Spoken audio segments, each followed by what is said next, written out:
Pendant 23 ans, j'ai préparé les repas de mon frère, nettoyé sa chambre et je me suis tenu silencieusement derrière les photos de famille pendant que mes parents l'appelaient celui qui comptait. Lors de la lecture du testament de grand-mère, ma mère m'a dit d'attendre dehors. L'avocat a levé les yeux et a dit « Non, elle reste ». Puis il a sorti une lettre scellée écrite de la main de grand-mère. « Bonjour à tous, mon nom est Evelyn Hart. J'ai 31 ans. Pendant 23 ans, j'ai préparé les repas de mon frère, nettoyé sa chambre, plié son linge et je me suis tenu juste à l'écart de chaque photo de famille pendant que mes parents l'appelaient celui qui comptait. Et la première fois que quelqu'un a mis fin à ce schéma, c'était lors de la lecture du testament de ma grand-mère. Quand ma mère m'a dit d'attendre dehors, l'avocat a levé les yeux et a dit « Non, elle reste ». La pièce est devenue silencieuse quand il a dit cela. Pas un silence bruyant, pas un choc à couper le souffle. Pire, le genre de silence qui rend chaque personne dans la pièce soudainement consciente des rôles qu'elle s'attendait à ce que tous les autres jouent. Ma mère avait une main sur la porte de la salle de conférence et l'autre autour de la lanière de son sac à main. Mon père était déjà assis, les jambes croisées, arborant l'expression qu'il utilisait chaque fois qu'il s'attendait à ce que le monde confirme son importance. Mon jeune frère Ryan regardait son téléphone comme si le chagrin était une chose que d'autres personnes étaient là pour gérer. Et moi ? Je me tenais à moitié dans le couloir, à moitié à l'intérieur, exactement là où ma mère m'avait placé. « Attends juste dehors », avait-elle dit doucement, comme si elle me protégeait de quelque chose. C'est une affaire de famille. Affaire de famille. Cette phrase m'avait suivi toute ma vie comme une porte verrouillée. J'étais assez de la famille pour récurer les casseroles, repasser les chemises à la vapeur, porter les plateaux et manquer de sommeil, mais jamais assez de la famille pour m'asseoir en premier. L'avocat, Monsieur Bellamy, a enlevé ses lunettes et a regardé directement ma mère. « Madame Hart, votre grand-mère a donné des instructions très claires. Evelyn reste dans la pièce pour toute la lecture. » Ma mère a cligné des yeux. Mon père s'est redressé sur sa chaise. Ryan a finalement levé les yeux et, pour la première fois de ma vie, j'ai senti quelque chose de petit et de dangereux se dérouler en moi, car ma grand-mère était morte depuis 6 jours et elle était toujours la seule personne de la famille qui savait exactement quelle était ma place. Mais la vérité est que cette pièce n'a pas commencé avec son testament. Cela a commencé dans notre cuisine 23 ans plus tôt avec une chaise sur laquelle je n'avais pas le droit de m'asseoir. Mon frère Ryan avait 4 ans de moins que moi. Mais depuis le jour de sa naissance, mes parents agissaient comme s'il était arrivé en portant une couronne que personne d'autre n'était censé toucher. Ma mère l'appelait son garçon miracle. Mon père l'appelait l'avenir de la famille. Je l'appelais Ryan parce que quelqu'un devait le faire. À l'âge de 8 ans, je préparais ses toasts avant l'école. À 10 ans, je préparais ses vêtements. À 12 ans, je savais comment il aimait son sandwich au fromage grillé, combien de temps il fallait passer ses chaussettes au micro-ondes quand il disait qu'elles étaient froides. Et exactement à quelle vitesse je devais nettoyer la salle de bain à l'étage avant que ma mère ne rentre du travail et ne trouve une raison de dire que j'étais paresseuse. Ryan n'avait jamais de corvée. Ryan avait du potentiel. C'était le langage de notre maison. Il avait besoin de repos pour le baseball. Il avait besoin d'espace pour l'école. Il avait besoin de calme parce que les garçons étaient différents. S'il laissait la vaisselle dans l'évier, on me disait d'arrêter de chercher la petite bête. Si je laissais un verre sur la table, ma mère se tenait dans l'embrasure de la porte et disait « Tu feras une épouse terrible si tu continues à agir en enfant gâté. » Gâté. J'avais 13 ans la première fois. Ce mot m'a fait rire intérieurement car, à ce moment-là, j'avais déjà compris quelque chose d'important. Les gens comme mes parents accusent le mauvais enfant d'égoïsme quand ils essaient de cacher d'où vient tout le service. La partie étrange est que rien de tout cela ne semblait dramatique de l'extérieur. Il n'y avait pas de disputes hurlantes tous les jours, pas de cruauté sensationnelle. C'est pourquoi des familles comme la mienne survivent en public pendant si longtemps. Tout était poli, calme, explicable. Ryan a eu la plus grande chambre parce qu'il était un garçon. J'ai appris à cuisiner parce que c'était bon pour moi. Je suis resté à la maison au lieu d'aller au bal parce que quelqu'un devait aider grand-mère après son opération de la hanche. Bien que, d'une manière ou d'une autre, Ryan n'était jamais disponible pour ce genre d'amour. Et grand-mère a tout vu. Pas d'un seul coup. Pas dans un moment de film où elle ferait irruption pour me sauver. Elle l'a vu de la façon dont les femmes plus âgées voient souvent la vérité, en remarquant qui est toujours sur ses pieds quand tous les autres sont assis. Elle a remarqué que je servais chaque assiette de fête et que je mangeais en dernier. Elle a remarqué que ma mère m'appelait depuis le salon pour remplir le soda de Ryan alors qu'il était assis plus près de la cuisine que moi. Elle a remarqué que lorsque des parents venaient nous rendre visite, mon père se vantait de l'avenir de Ryan, mais me présentait en disant « Evelyne est d'une telle aide pour sa mère ». Une aide, comme si je n'étais pas une fille, mais un équipement de la maison. La première fois que grand-mère a contesté cela ouvertement, j'avais 16 ans. Ryan avait renversé un bol plein de chili sur le tapis du salon, et ma mère s'est tournée vers moi automatiquement et a dit « Evelyne, nettoie ça ». Grand-mère, depuis le fauteuil inclinable près de la lampe, a dit « Pourquoi ? Ses mains sont cassées ». Personne n'a bougé. Ryan a ri maladroitement. Mon père a dit « Oh, allez, maman ». Mais grand-mère a continué à le regarder, pas moi. Il a sûrement 2 bras. Elle aussi, Thomas. C'est drôle comme la seule personne que tu as entraînée à bouger dans cette maison est la fille. Cette phrase est restée dans l'air comme de la fumée. Rien n'a changé du jour au lendemain. Les familles comme la mienne ne changent jamais du jour au lendemain. Elles s'adaptent autour de l'exposition. Après cela, ma mère est devenue plus prudente devant grand-mère. Mon père l'a traitée de démodée lorsqu'elle protestait. Ryan a eu l'air embarrassé pendant environ une semaine, puis a recommencé à laisser des bols dans l'évier et des serviettes sur le sol, car les systèmes sont faciles à maintenir lorsqu'ils sont construits pour votre confort. Pourtant, quelque chose avait changé. Grand-mère a commencé à m'appeler directement, à m'inviter à déjeuner, à me glisser de l'argent plié avec la consigne pour toi, pas pour la maison, à poser des questions que personne d'autre ne posait, comme si j'étais parfois fatigué. Je disais toujours que j'allais bien. C'était la réponse que les filles comme moi sont entraînées à donner avant même de connaître la question. Puis, l'hiver dernier, grand-mère est vraiment tombée malade. Pas de façon dramatique au début, un plus petit appétit, plus de sieste, un séjour à l'hôpital qui en est devenu 2. Le genre de déclin qui enseigne à une famille exactement qui elle est. Mes parents se présentaient quand il y avait des formulaires à signer ou des proches à impressionner.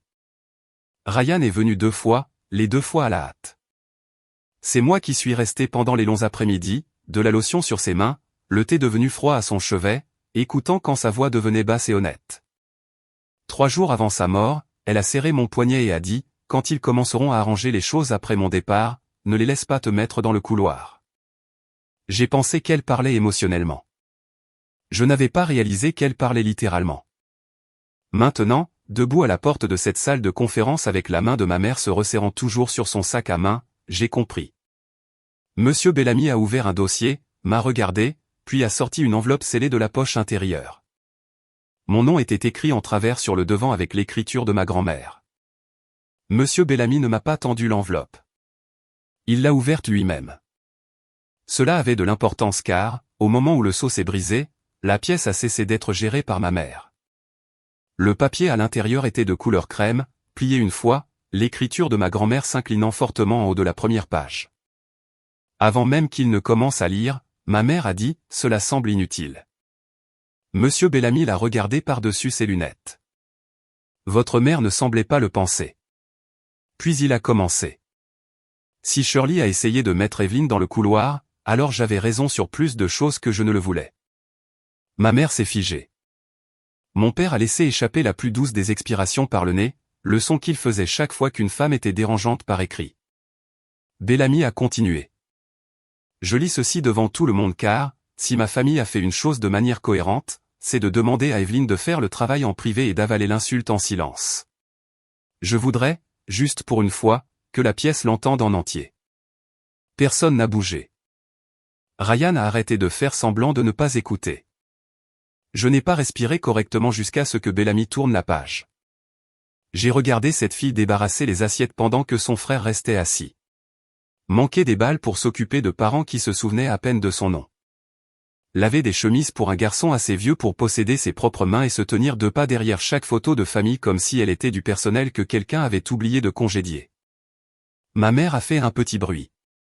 Oh, pour l'amour du ciel. Voulez-vous que je m'arrête, a demandé Bellamy. Elle a regardé mon père.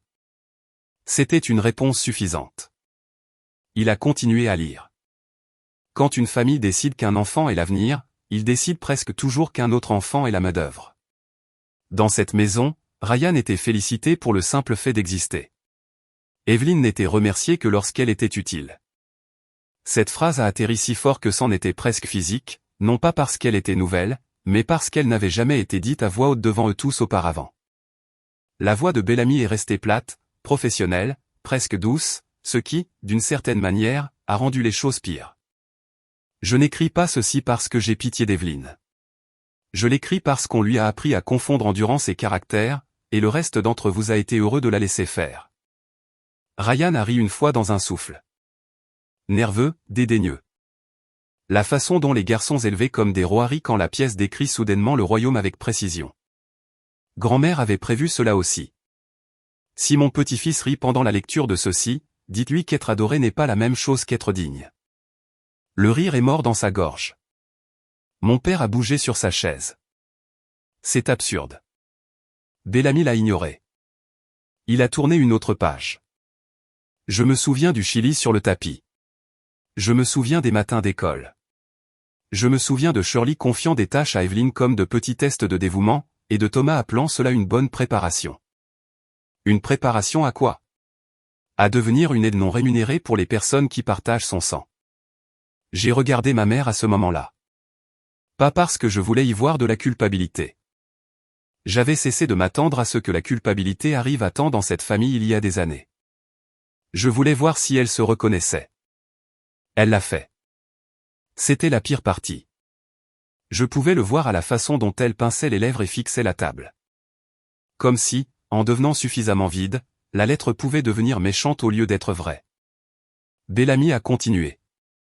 Quand j'ai demandé à Evelyn à 16 ans si elle était parfois fatiguée, elle a menti et m'a dit qu'elle allait bien.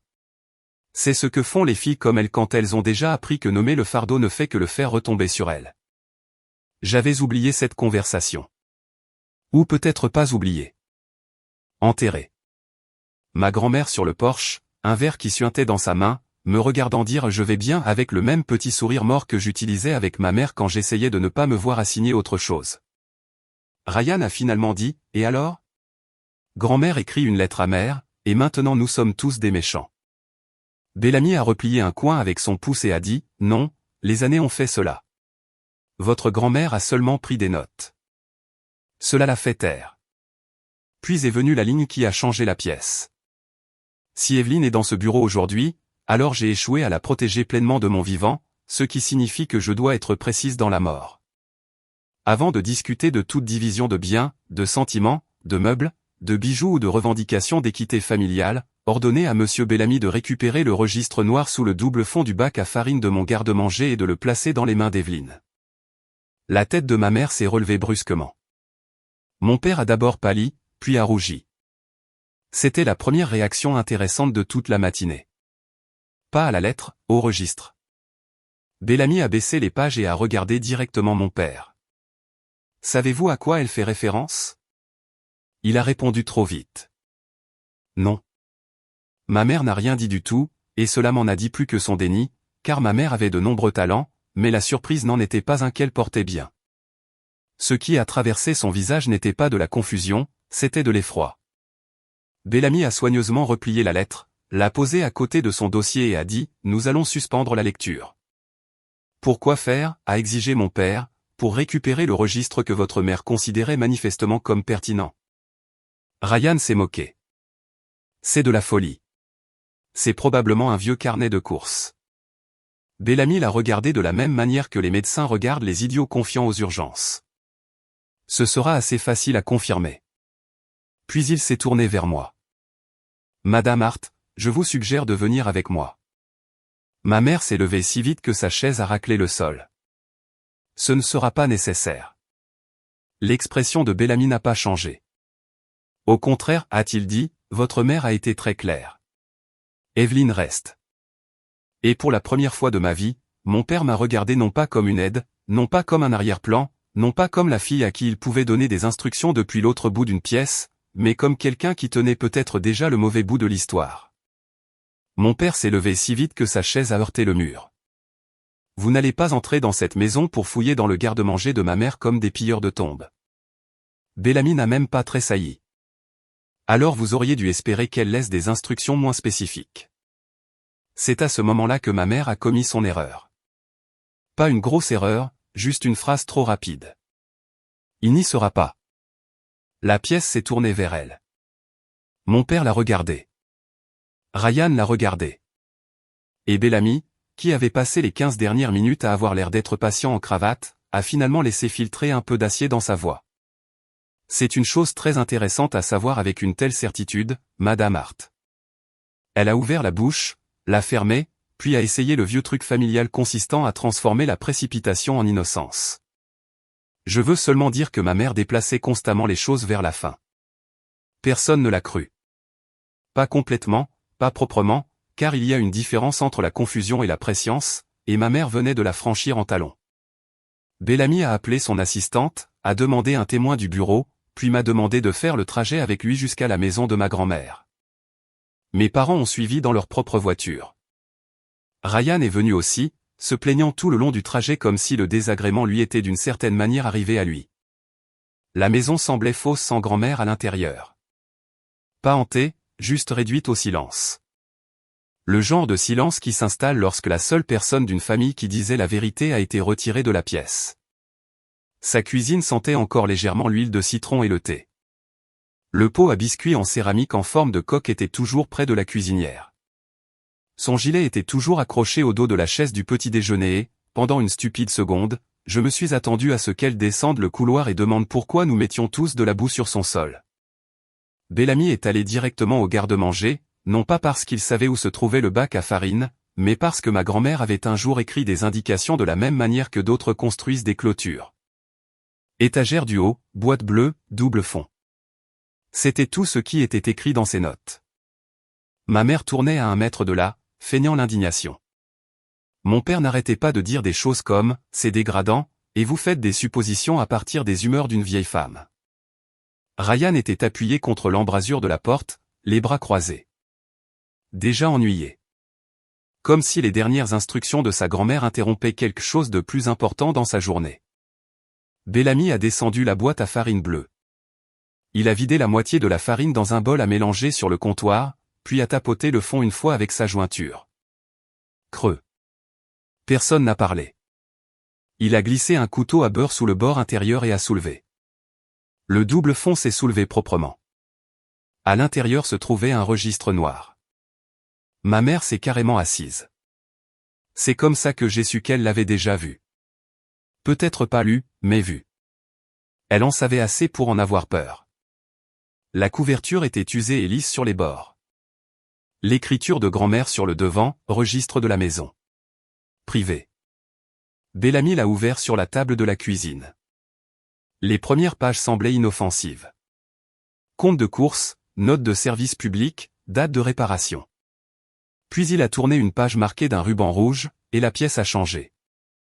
En haut, dans l'écriture soignée et inclinée de grand-mère, se trouvaient les mots suivants, ce qu'Evelyne a porté. Personne n'a bougé.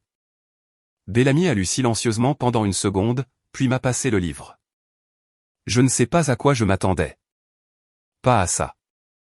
Page après page, date, tâches, heures, événements scolaires manqués, week-ends annulés, repas préparés, machine à laver, visite chez le médecin. J'ai emmené grand-mère parce que mes parents étaient occupés avec Ryan. Garde d'enfants pour mes cousins quand ma mère m'a porté volontaire sans me le demander. L'été de mes 17 ans, il y avait des entrées pour chaque jour où Ryan s'était entraîné pour le camp de baseball. Petit déjeuner préparé, uniforme lavé, déjeuner emballé, chambre nettoyée, crampons trouvés, trajet organisé. À côté de 3 de ces entrées, grand-mère avait écrit dans la marge, sa mère a appelé ça « rien ». Une autre section était pire. L'argent. Mon cadeau de remise des diplômes de la tante Denise, emprunté pour les courses familiales. Mon salaire à temps partiel de la pharmacie, pris pour les dépenses du ménage, tandis que les frais de tournoi de Ryan étaient payés en totalité. Le petit compte d'épargne universitaire que grand-mère avait ouvert pour moi quand j'avais 10 ans, fermé, transféré, utilisé pour la caution de logement du premier semestre de Ryan. Je me suis assise là, le registre ouvert entre les mains, et j'ai senti quelque chose se diviser nettement à l'intérieur de moi. Non pas parce que je n'avais jamais su que mes parents le favorisaient, car le favoritisme est une chose. La documentation est une autre douleur. Vous pouvez y survivre. L'épreuve réorganise votre colonne vertébrale. Ryan s'est alors avancé, finalement intéressé. Qu'est-ce que c'est censé prouver? J'ai levé les yeux vers lui et, avant que je puisse répondre, Bellamy a tendu la main de l'autre côté de la table, a avancé de 6 pages et a dit, peut-être cette partie. Il a tourné le registre vers mon père. Collés sur les 2 pages se trouvaient les copies de 2 chèques. L'un de grand-mère à mes parents marqué ou pour l'éducation d'Evelyne uniquement. Un reçu bancaire montrant les fonds retirés 3 semaines plus tard et combiné avec un paiement à l'académie de baseball Carolina Elite. Mon père est devenu gris autour de la bouche. Ma mère s'est mise à pleurer. Ryan a froncé les sourcils, sincèrement confus, ce qui m'a rendu, d'une certaine manière, plus en colère que s'il avait ri. Qu'est-ce que ça a à voir avec moi, a-t-il demandé. Grand-mère y avait répondu aussi. Bellamy a lu la ligne directement sous le reçu. Il en bénéficie, donc il clamera son innocence. C'est ainsi que sont construits les fils en or. La cuisine est devenue complètement immobile. Puis Bellamy a tourné une page de plus. Un mot scellé était scotché à l'intérieur de la couverture arrière, à l'extérieur, avec l'écriture de grand-mère. Si le registre est trouvé, lisez ceci uniquement après qu'ils auront tout nié. Mon père s'est levé. J'en ai fini avec ça. Bellamy a posé une main sur le mot. Vous l'êtes peut-être, a-t-il dit, mais votre mère ne l'était pas. Et pour la première fois de l'après-midi, personne n'a essayé de l'arrêter quand il a brisé le seau. Bellamy a brisé le seau. Le papier à l'intérieur était plus fin que la lettre précédente, mais l'écriture était plus nette, moins affectueuse, plus définitive. Le genre d'écriture que font les gens quand ils n'essaient plus de convaincre qui que ce soit de quoi que ce soit. Il a lu la première ligne à voix haute. S'ils entendent ceci, c'est qu'ils ont déjà menti dans ma cuisine. Ma mère a fait un bruit comme si elle avait été frappée. Mon père ne s'est pas rassis. Bellamy a continué. Thomas dira que Ryan ne savait rien. Shirley dira qu'Evelyne était aimée à sa façon. Ryan aura l'air confus parce la confusion a toujours été la chemise la plus propre qui lui ait été préparée. Le visage de Ryan a immédiatement rougi. C'est ridicule, a-t-il dit. Bellamy a lu à travers lui. Je suis fatigué de l'histoire familiale selon laquelle Evelyne était simplement serviable. Être serviable, c'est apporter un plat préparé. Être serviable, c'est conduire quelqu'un à un rendez-vous. 23 ans de service non rémunéré au sein de votre propre maison d'enfance n'est pas de l'aide. C'est de l'extorsion déguisée en vertu. Personne n'a bougé. J'ai entendu le réfrigérateur bourdonner. L'horloge au-dessus de la cuisinière a fait tic-tac une fois. Mon père a croisé les bras, mais il était trop tard pour les postures maintenant. La note dominait la pièce. Bellamy a tourné la page.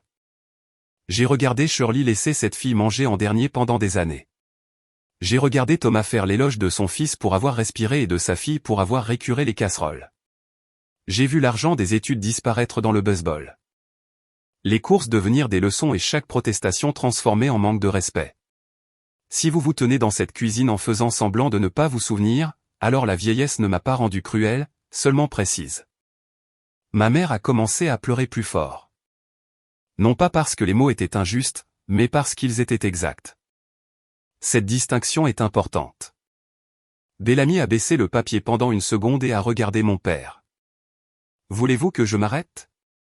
La mâchoire de papa s'est contractée. Non. Intéressant. Peut-être pensait-il encore que l'endurance pourrait sauver la face. Peut-être voulait-il entendre à quel point cela pouvait empirer pour pouvoir ensuite qualifier cela d'exagération. Les hommes comme lui pensent souvent que survivre à la lecture signifie gagner la dispute. Il n'avait aucune idée de ce qu'il attendait encore. Bellamy a repris. Il y a 3 ans, après que l'argent des études a disparu et que Ryan prenait toujours des chemises propres dans la buanderie sans honte, j'ai modifié mon testament. Nous y voilà. Pas la maison, pas le registre, le testament. Mon père s'est totalement figé. Ma mère a porté ses 2 mains à sa bouche. Ryan a dit, modifier comment? Bellamy ne lui a pas répondu. Il a juste continué à lire les mots de grand-mère. J'ai dit à monsieur Bellamy d'arrêter de considérer ma succession comme un confort familial et de commencer à y penser comme une correction finale. Correction. Ce mot a atterri comme quelque chose de métallique sur du carrelage. J'ai regardé Bellamy à ce moment-là, Et pour la première fois ce jour-là, je l'ai vu sur son visage aussi. Pas de la surprise, de l'anticipation. Il savait déjà vers quoi la note menait. Il l'avait probablement su toute la matinée et laissait simplement la famille franchir chaque porte dans l'ordre prévu par grand-mère. Bellamy a lu le paragraphe suivant plus lentement. Si Shirley pleure, laissez-la faire. Les larmes ne rendent pas ce qui a été pris. Si Thomas parle d'équité, demandez-lui si l'équité a un jour exigé que Ryan lave sa propre assiette. Si Ryan dit qu'il n'a jamais rien demandé de tout cela, rappelez-lui qu'un confort accepté pendant 23 ans est aussi un choix. Ryan a vraiment craqué à ce moment-là. J'étais un enfant. Je me suis tourné vers lui avant que Bellamy ne puisse répondre. Tu avais 22 ans quand je faisais encore ta lessive. Cela l'a fait taire. Car les pires mensonges dans les familles ne sont généralement pas factuels. Ils sont proportionnels. Il voulait que l'enfance couvre tout. Ce n'était pas le cas. Loin de là. Bellamy a continué. Il y a une photographie dans le cadre en chaîne sur l'étagère de mon salon, qui date de Pâques il y a 15 ans. Tout le monde sourit. Evelyne est 3 pas derrière les chaises, tenant un plat de service. Si quelqu'un dans cette cuisine doute encore de ce que je veux dire, dites-lui de regarder la photo et de se demander pourquoi la seule fille qui a préparé le repas n'a pas eu le droit de s'asseoir pour le manger. J'ai fermé les yeux pendant une seconde. Je connaissais la photographie. Gilet rose, glaçage au jambon sur mon poignet. Ma mère m'appelant depuis la cuisinière juste avant que le flash de l'appareil ne se déclenche. J'avais oublié cette partie jusqu'à ce que grand-mère la remette dans mon corps avec une seule phrase. Mon père a détourné le regard en premier. C'était important, aussi. Non pas parce que la honte était complètement arrivée, mais parce que le souvenir l'était. Bellamy a atteint le dernier paragraphe. Ne les réconfortez pas avant la fin de la lecture. Ils ont déjà pris la douceur d'Evelyne pour du consentement un trop grand nombre de fois. Remettez-les sur leur chaise, emmenez-les au bureau et terminez exactement comme c'est écrit. La note se terminait là. Pas de fioriture de signature, juste Eleanor Hart à l'encre foncée et régulière. La cuisine est restée silencieuse pendant plusieurs secondes après que Bellamy a plié la note. Ma mère pleurait ouvertement maintenant, mais cela ne changeait pas l'atmosphère. Mon père ressemblait à quelqu'un qui venait de réaliser que la maison, le registre, la note, rien de tout cela n'était accidentel. Grand-mère n'avait pas laissé de chaos. Elle avait laissé une séquence. Ryan a finalement dit, plus doucement maintenant, qu'est-ce qu'elle veut dire par terminer exactement comme c'est écrit? Bellamy a remis la note dans le registre et l'a fermée. Cela signifie, a-t-il dit, que nous retournons au bureau. Mon père a fait un pas vers la table. Non, nous pouvons en discuter ici. Bellamy l'a regardé avec quelque chose qui ressemblait à de l'ennui. Non, a-t-il dit. Vous pourrez l'entendre là où votre mère voulait qu'Evelyne soit exclue. Cette phrase a frappé ma mère le plus durement. Parce que soudain, toute la journée avait pris forme. Le couloir, la pièce, la lettre, le registre, la note. Grand-mère avait construit chaque étape pour forcer le schéma familial à se révéler au grand jour avant même que l'argent n'entre en jeu. Et pendant que Bellamy ramassait le registre et nous faisait signe de partir, j'ai réalisé que la lecture finale n'allait pas porter sur le deuil. Elle allait porter sur les conséquences. Quand nous sommes retournés au bureau de Monsieur Bellamy, personne n'a essayé de me mettre dans le couloir. C'était la première correction. Petite, temporaire, mais réelle. Ma mère s'est assise sans parler. Mon père avait l'air plus vieux qu'il y a 2 heures. Ryan n'arrêtait pas de jeter des coups d'œil au registre noir comme s'il pouvait encore se transformer en quelque chose de moins dommageable s'il arrêtait de le regarder directement. Ce n'est pas arrivé. Bellamy a attendu que nous soyons tous assis. Puis il a ouvert le testament. Pas de long discours, pas de théâtre, juste la voix de ma grand-mère traduite en langage juridique et en choix définitif. Des dons en espèces spécifiques à la bibliothèque de l'église et au foyer pour femmes. Son alliance à tante Denise. L'horloge ancienne à son frère, puis la maison. La résidence sur Maple Ridge Road, avec tout le mobilier non désigné par ailleurs, passera dans son intégralité à ma petite-fille, Evelyne Hart. Ma mère a fermé les yeux. Le visage de mon père n'a pas changé au début. C'était sa façon de gérer les chocs, en restant très immobile et en espérant que le contrôle pourrait revenir s'il avait l'air assez discipliné. Ryan a dit, quoi? Bellamy a continué à lire. le compte d'investissement listé dans l'annexe B, le portefeuille d'obligations listé dans l'annexe C, et la réserve de liquidité détenue à First Carolina passeront également dans leur intégralité à Evelyn Hart. C'était le vrai coup dur, pas la maison. Le fait que grand-mère n'avait pas laissé derrière elle un petit compromis réconfortant qu'il pourrait utiliser pour qualifier le résultat d'injuste. Pas de fonds communs, pas de division équilibrée, pas de cagnotte familiale pour que mes parents la supervisent tout en louant l'avenir de Ryan et en m'assignant la gratitude comme un devoir. Juste mon nom, encore et encore. Mon père a finalement retrouvé sa voie. Cela n'a aucun sens. Bellamy l'a regardé. Cela avait parfaitement du sens pour votre mère. Ryan a ri une fois, un rire sec et incrédule. Alors elle a tout donné à Evelyn parce qu'elle a fait la vaisselle. Je me suis tourné vers lui avant que Bellamy ne puisse répondre. Non, ai-je dit. Elle me l'a donné parce que tous les autres dans cette famille m'ont traité comme si je faisais partie de la cuisine. C'est tombé plus durement que je ne m'y attendais. Peut-être parce que c'était la première chose que j'avais dite de toute la journée qui était assez simple pour ne pas se cacher derrière. Bellamy a tourné une page et a continué. Il y avait une instruction finale concernant toute contestation de ce testament. Bien sûr, il y en avait une. Grand-mère n'avait jamais mis la table sans planifier le nettoyage. Si un bénéficiaire conteste ce testament ou tente de faire pression sur Evelyn Hart pour une redistribution privée en dehors des conseils, la part restante de cet individu sera révoquée et redirigée vers le fonds Eleanor Hart pour les filles en hébergement de transition. La tête de Ryan s'est relevée. Part restante. Bellamy a hoché la tête une fois. Votre grand-mère vous a laissé quelque chose. Il a mis la main dans le dossier et a sorti une enveloppe plus petite. Au nom de Ryan. Mon frère l'a prise comme si elle risquait de le mordre. À l'intérieur se trouvait un mot manuscrit et un chèque de banque. 5 000 $. C'était tout. Ryan a fixé le montant comme si c'était une insulte sous forme numérique. Bellamy a lu la note quand Ryan ne l'a pas fait. Ryan, c'est suffisant pour une caution, un matelas, et ton premier mois pour apprendre où vont tes assiettes quand aucune femme ne marche derrière toi. Avec amour, grand-mère. J'ai dû vraiment serrer les lèvres pour m'empêcher de rire. Ma mère a émis un son scandalisé. Mon père s'est à moitié levé. C'est humiliant. Bellamy a plié la note. Non, a-t-il dit, ce qui était humiliant, c'était de faire porter votre maison à votre fille et d'appeler cela forger le caractère. Personne n'a parlé après cela. Et pour la première fois en 23 ans, ce n'était pas à moi de combler le silence dans la pièce. Les retombées sont arrivées vite.